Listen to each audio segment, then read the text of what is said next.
Jadi itu isi. Dan di dalam astronomi ijtima dikatakan sebagai new moon, tapi bukan new month, new moon. Nah, kalau moon bulan fisik itu, kalau month kan bulan dalam arti rentang waktu, tapi istilahnya pakai new moon, bulan baru, karena pada saat itu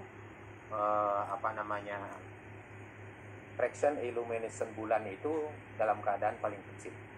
Bulan yang tampakan bulan itu dalam keadaan paling kecil. Mengapa paling kecil? Karena memang bulan ketika itu berada hampir dekat dengan, atau bahkan persis pada garis lurus tadi. Kalau pada garis lurus kan permukaan bulan yang terang, yang kena sinar matahari menghadap ke matahari, yang menghadap ke bumi itu yang gelap, sehingga bulan tidak kelihatan dari bumi.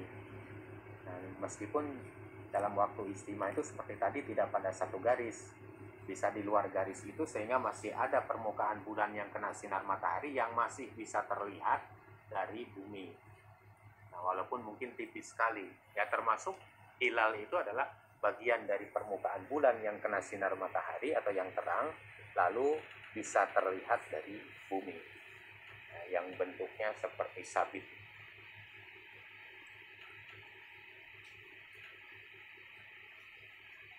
Nah, kemudian kalau kita lihat kriteria yang kedua tadi, ada dikatakan di situ, ijtima terjadi sebelum terbenam matahari. Nah, sekarang mengapa ijtima harus dikaitkan dengan terbenam matahari? Apa tidak bisa menetapkan awal bulan itu? Kan satu bulan itu dari ijtima ke ijtima berikutnya.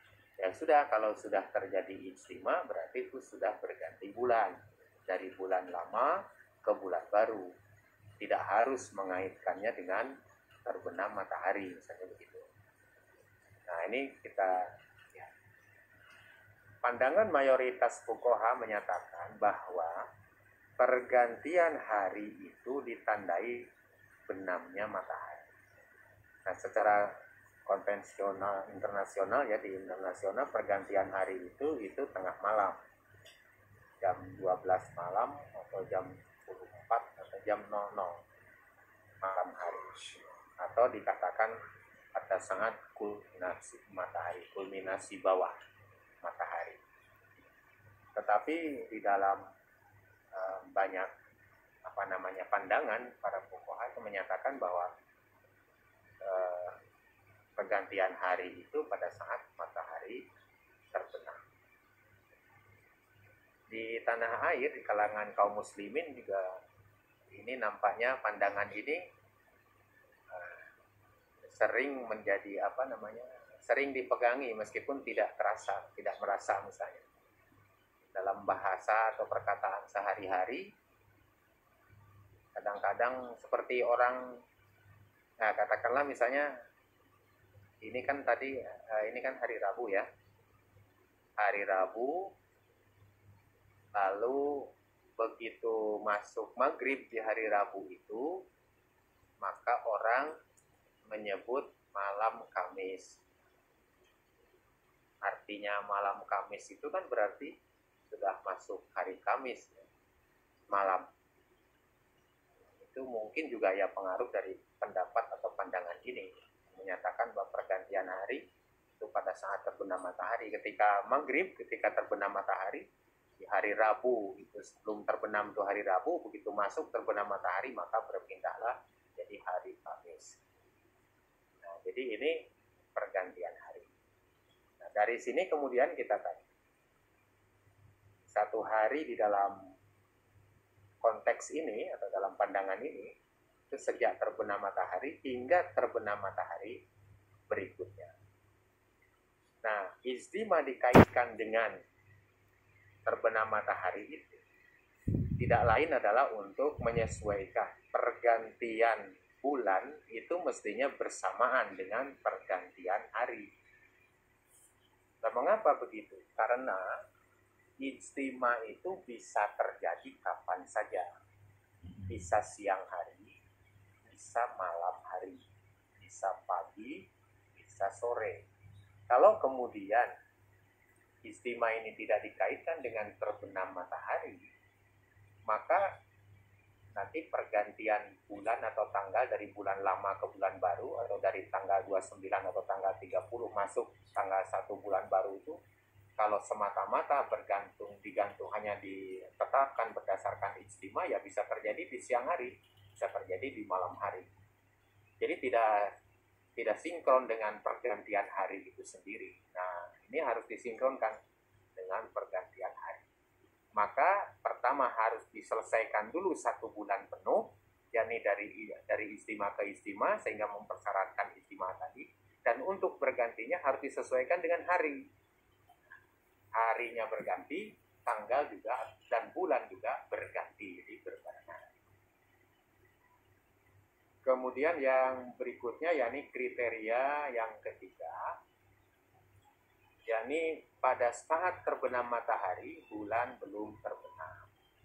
Ini yang ketiga ini. Yang ketiga ini membedakan kriteria wujudul hilal dengan kriteria ijtima qoblal ghurub. Kalau ijtima qoblal ghurub itu kriterianya 2 tadi. Jadi sudah terjadi ijtima dan ijtima terjadi sebelum terbenam matahari. Maka saat itu sudah otomatis kalau ijtimanya terjadi sebelum terbenam matahari, maka pada saat terbenam matahari sudah berganti bulan baru. Artinya tanggal 1 bulan baru. Nah, kalau kriteria wujudul hilal belum, masih ada kriteria yang ketiga yang harus dipertimbangkan atau dijadikan dasar. Kalau ini sudah terpenuhi baru masuk bulan baru. Tapi kalau ternyata misalnya kriteria yang ketiga ini tidak terpenuhi, maka belum bisa berganti masuk kepada bulan baru. Jadi masih tetap hari terakhir dari bulan yang berjalan atau bulan lama. Penjelasannya ini, terlampauinya matahari oleh bulan dalam perjalanan keduanya ke arah timur merupakan pertanda awal bulan Komariah. Nah, itu konsepnya. Ini konsep ini diambil dari dirumuskan dari pemahaman terhadap dari isyarat-isyarat dalam Al-Quran. Nah, ini menjadi kesulitan terutama bagi yang tidak menekuni astronomi misalnya, ketika dikatakan terlampauinya matahari oleh bulan dalam perjalanan keduanya ke arah timur. Ini sehari-hari kita melihat matahari itu tidak bergerak ke arah timur. Matahari itu bergerak ke arah barat, terbit di timur, terbenam di barat. Demikian pula bulan, dia akan terbit di timur dan terbenam di barat. Itu sama antara bulan dengan matahari, sehari-hariannya seperti itu. Hanya bedanya kalau terbenam matahari itu di pagi kalau terbit matahari itu di pagi hari dan terbenamnya di sore hari. Kalau bulan itu terbitnya di sore hari, terbenamnya di pagi hari. Ya, walaupun dulu pernah ada teman-teman itu mengira kalau bulan itu pada setiap harinya bergerak dari barat ke timur. Ketika melakukan observasi atau ru'yat itu, ada pengalaman. Jadi ketika matahari terbenam, bulan atau hilal itu tidak terlihat. Kemudian teman-teman itu minta agar supaya tidak bubar terlebih dahulu, melainkan tetap menyaksikan keadaan di ufuk sebelah barat. Siapa tahu nanti hilalnya kelihatan.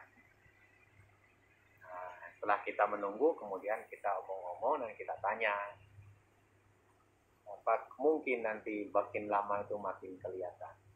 Ya, terus dia bilang siapa tahu, karena kan semakin lama bulan itu semakin tinggi. Intinya misalnya kalau hari ini itu belum muncul, besok kan muncul lebih tinggi. Jadi perkiraannya itu bahwa bulan itu sehari-harinya bergerak ke timur, sehingga dari menit ke menit itu dia semakin tinggi di atas ufuk. Ya, itu betul kalau bergerak ke timurnya, tetapi bergerak ke timurnya itu kalah dengan bergeraknya bulan ke barat. Jadi tetap saja kalau hariannya dia akan seperti matahari, terbit, terbenam, terbit, terbenam. Sehingga kalau kita ditunggu semakin lama, nah itu ya semakin tenggelam juga bulannya itu atau hilalnya itu, bukan semakin muncul kelihatan di atas.